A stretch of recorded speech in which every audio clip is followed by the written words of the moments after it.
4 ஆண்டுகளாக பாஜகவை காட்டி அச்சுறுத்தி வரும் ஸ்டாலினை தமிழக மக்கள் நம்ப மாட்டார்கள் என்று அதிமுக பொதுச் செயலாளர் எடப்பாடி பழனிசாமி தெரிவித்துள்ளார்.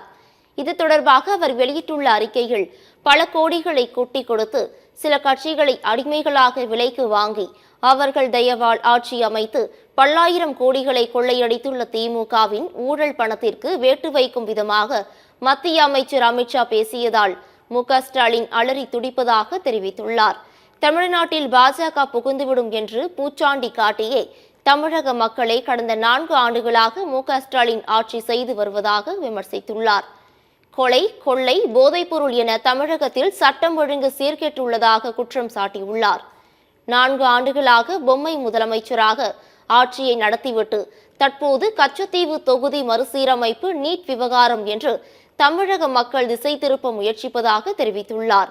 2011 தேர்தலில் திமுக ரைடுக்கு பயந்து காங்கிரஸ் கட்சிக்கு 63 சீட்டுகளை கொடுத்த திமுக தற்போது அதிமுகவை விமர்சிப்பதாக பதிலடி கொடுத்துள்ளார். மேலும் தமிழகத்தில் ஆட்சி என்ற பெயரில் போட்டோஷூட் நடத்தி வரும் ஸ்டாலினுக்கு அதிமுக பாஜக கூட்டணி தலையில் இடியாக இறங்கியுள்ளது என்றும் தெரிவித்துள்ளார்.